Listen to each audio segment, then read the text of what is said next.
विधायक रवि राणा द्वारा लाडली बहना योजना को लेकर दिए गए बयान को लेकर विरोधक अब उन पर जमकर हमला बोल रहे हैं। अमरावती जिले में उन्होंने एक कार्यक्रम के दौरान कहा था कि अगर बहनों ने साथ नहीं दिया तो ये पैसे वापस भी लिए जाएंगे।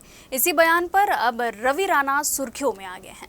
हालांकि मामले के तूल पकड़ने पर उन्होंने अपने ही बयान पर सफाई देते हुए कहा कि भाई बहन के रिश्ते में ये एक मजाकिया लहजे में बोला गया था, इस पर राजनीति नहीं होनी चाहिए। साथ ही उन्होंने इस योजना के तहत रकम बढ़ाने की मांग की। पण मला एवढं म्हणणं आहे बोंडे साहेब की 3000 रुपये सरकारने देण्याचं सुरू केलं। दिवाळी नंतर इलेक्शन झाल्यानंतर किमान यांना 3000 1500 जागी 3000 रुपये केले पाहिजे। 3000 रुपये केले पाहिजे ना।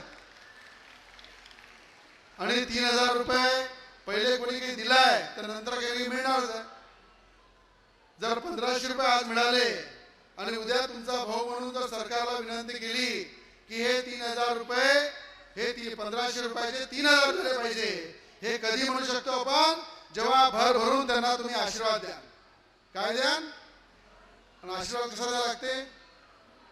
असा द्यावा लागते नवनीतरांसारखा। कोण कोण आशीर्वाद देणार हात वर करा।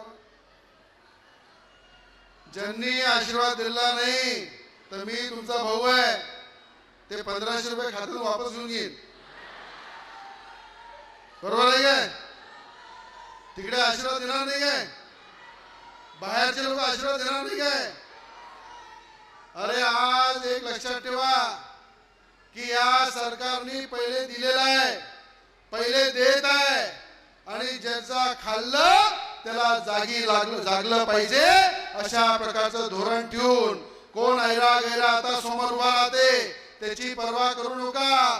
जो आपल्या सोबत उभा आहे त्याच्या सोबत आपण उभं राहा, हे वचन सुद्धा आपण घेऊन पुढे गेलो पाहिजे।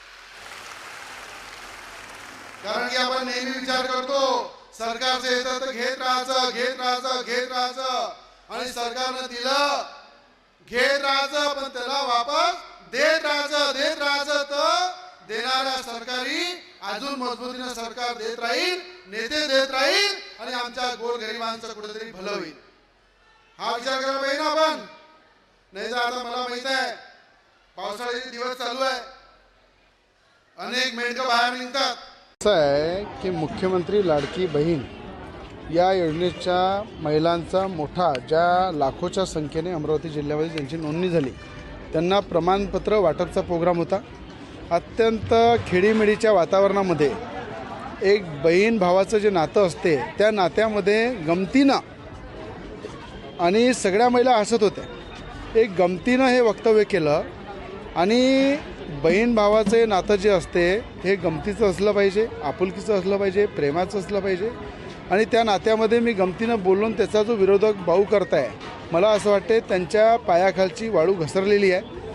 लाखो करोडो महिलांनी मुख्यमंत्री लाडकी बहीण या योजनेचा लाभ त्यांना मिळणार आहे। 17 तारखेला प्रत्येक बहिणीच्या खात्यात 3000 रुपये मुख्यमंत्री उपमुख्यमंत्री सरकारच्या माध्यमातून टाकणार आहे आणि मला या सगळ्या गोष्टी जेव्हा दिसत आहे की हजारो लाखोच्या संख्येमध्ये एक पहिला मेळावा रवि राणा यांनी आज मी घेतला युवासन पार्टीच्या वतीने।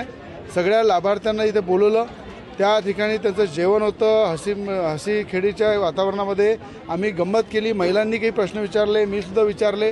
तर अशा वक्तव्याचं विरोधकांनी कुठल्या प्रकारचं बहु करू नये, कारण की आज येणाऱ्या काळामध्ये मी हे पण बोललो की सरकार आल्यानंतर मुख्यमंत्री उपमुख्यमंत्र्यांनी सरकारने 1500चे 3000 करावे हे सुद्धा मागणी केली।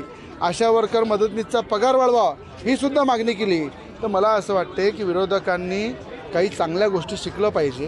कुठली तरी एखादी गोष्टी बहीण भावाच्या नात्यामधली पकडून त्याच्यावरही विरोधक आपला राजकीय पोळी शेकत आहे, हे योग्य नाही आहे। हा हसी मजाकचा एक भावाचा बहिणीचा एक नातं जे असते त्यावर मी बोललेलं आहे। अशा प्रकारचं गंभीर त्याच्यामध्ये कुठलं नाही आहे की कुठे पैसे वापस घेणार आहे। कधी भाऊ बहिणीला देत असते, वापस घेत नसते, पण एवढं तरी विरोधकांना लक्षात आलं पाहिजे की भाऊ नेहमी बहिणीला देत आलेला आहे आणि देत राहणार आहे।